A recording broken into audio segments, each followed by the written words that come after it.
ৰাজশ্ৰী মাক অকলে থাকে, তথাপিতো ইমান ধুনীয়া খৰি যোগাৰ কৰি থৈছে। ইমান ধুনীয়া জুই, আৰু এনেকুৱা জুই কোৱাত মাছ মাংস ৰান্ধি সঁচাকৈ ভাল লাগে আৰু সোনকালেও হয়। অন্য এটা ভিডিঅ'লৈ স্বাগতম জনাইছোঁ।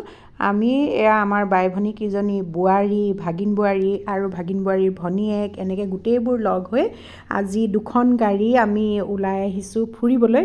আৰু এয়া আছোঁ আমি এতিয়া ৰাজশ্ৰীহঁতৰ ঘৰত চাহ খাই। তাৰ আগতে আমি আমাৰ ভাইটিৰ বোৱাৰীৰ ঘৰত সোমাই আহিলোঁ। আৰু সিহঁতৰ ৰাজশ্ৰীহঁতৰ ঘৰলৈ আহিয়ে আমাক ভাত ৰান্ধিবলৈ ক'লে, কাৰণ ভাতকেইটা নোখোৱাকৈ নপঠায়। সেইকাৰণে ৰাজশ্ৰীয়ে এয়া ৰান্ধি আছে জুইত মাংস। আহি দুইজনীয়ে লাগি গ'লোঁ। আৰু তাৰপাছত মই ইমান ধুনীয়া জুই, সেইকাৰণে ৰৈ থাকিব পৰা নাই নহয়। মই আৰু ৰাজশ্ৰী দুইজনীয়ে মিলি এতিয়া কি ৰান্ধিলোঁ সেয়া দেখুৱাওঁ। তিলটো ভাজি কৰিবৰ কাৰণে আনিছিলে, কিন্তু মই এতিয়া এইটো কাটি লৈছোঁ মোৰ জোখত, বইল কৰিম।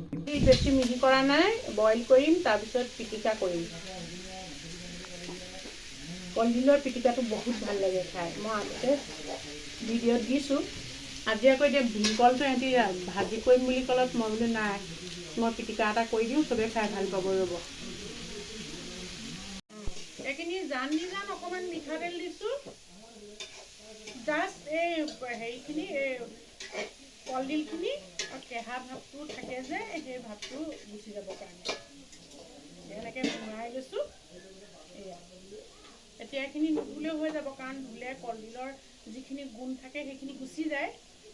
আৰু মিঠাতেল অকণ যদি এনেকৈ সানি লোৱা হয় নহয়, তেতিয়া ইয়াৰ কেঁহা ভাৱটো নাইকিয়া হৈ যায়। এইখিনি ইয়াতে আলু, সৰু সৰু আলু কেইটামানো বাকলি গুচাই লৈছোঁ। তাৰপিছত মই আদাখিনি ইয়াতে এনেকৈ কাটি কাটি দিলোঁ। আদাখিনি ইয়াত মিহিকৈ কাটি দিলোঁ, আৰু এইকেইটা নহৰু লৈছোঁ, এইকেইটা থেতেলিয়াই পেলাই ইয়াতে দি পেলাই প্ৰেছাৰত 2টা চিটি মৰাই ল'ম। ইয়াতে দিলোঁ অকণমান পানী সিজিবৰ কাৰণে, আৰু নিমখ, ধনিয়া পাত 2 খিলামানো দি দিছোঁ। এতিয়া এইখিনি 2-3টামান চিটি মৰাই ল'ম। ইমান ধুনীয়া জুই, এয়া লোকেল মুৰ্গীখিনি হ'বই এতিয়া। এই ধোৱা চাংখন ইমান পচন্দ হৈছে চাওকচোন, একেবাৰে মজবুত, একেবাৰে খৰাহি পাচি চব শুকুৱাই থৈছে। এইকেইটা বতুৱাকেইটা ইমান চাফা চাফাকৈ ধুই থৈছে চাওকচোন, চব বাচন একেবাৰে চফা। এইখিনি ধুনীয়াকৈ মুচি কাচি থৈছে। এইখিনি সতেজ নলটেঙা, ইয়াৰ পৰা ধুনীয়া ধুনীয়া পাত কেইখিলামান লৈ মই মান ধনিয়া, তাৰপাছত মুচুন্দৰী পাত কেইখিলামানো আছে, জলকীয়া, নহৰু এনেকৈ দি কলপাতখিলা লেৰেলাই এয়া ধুনীয়াকৈ নোৰাটো বনাই পকা অঙঠাৰ ওপৰতে দি থ'ম।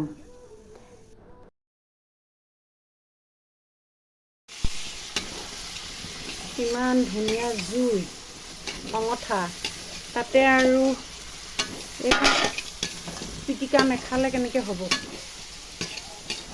কুকুৰা থাকিলে এইবোৰে সুবিধা হয়। অঙঠাখিনিত কিবা এটা পাতত দি খোৱা বা কিবা এটা পুৰি খোৱা, জুতি এটা ল'ব পাৰি।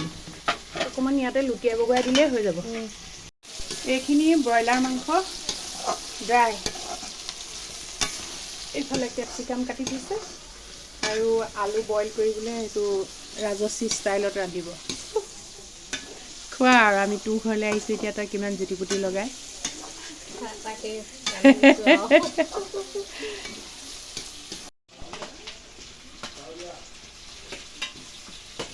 সিফালে আকৌ কুকাৰটোৰ ঢাকোনখনো পৰিলে, এয়া ধুনীয়াকৈ সিজি গ'ল এইখিনি চব।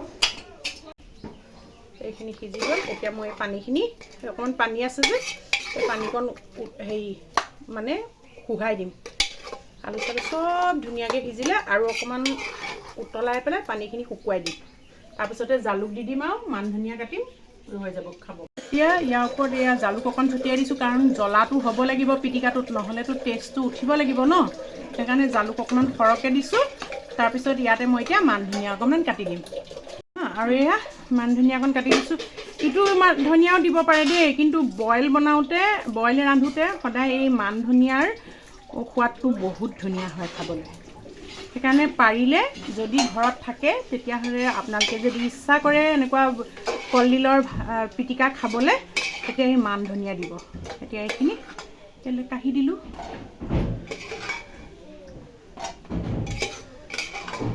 এয়া চাওক, গৰমে গৰমে ধনিয়া অকণমান কাটি আমি পৰিৱেশন কৰিব পাৰোঁ। যিসকলে মা মছলা নাখায় এনেদৰে খাব পাৰে।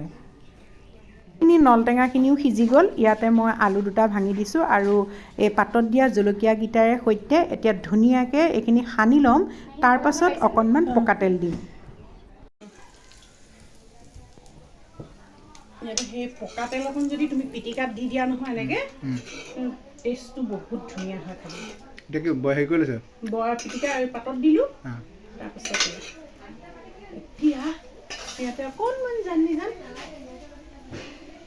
মিঠাতেল দি দিলোঁ।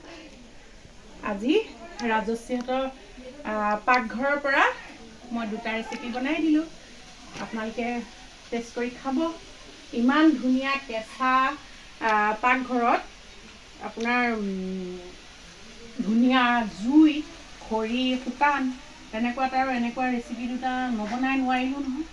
সেইকাৰণে নিজেও টেষ্ট লওঁ আৰু বাকীবোৰকো টেষ্ট দিম। আপোনালোকে এনেকৈ প্ৰস্তুত কৰি খাব।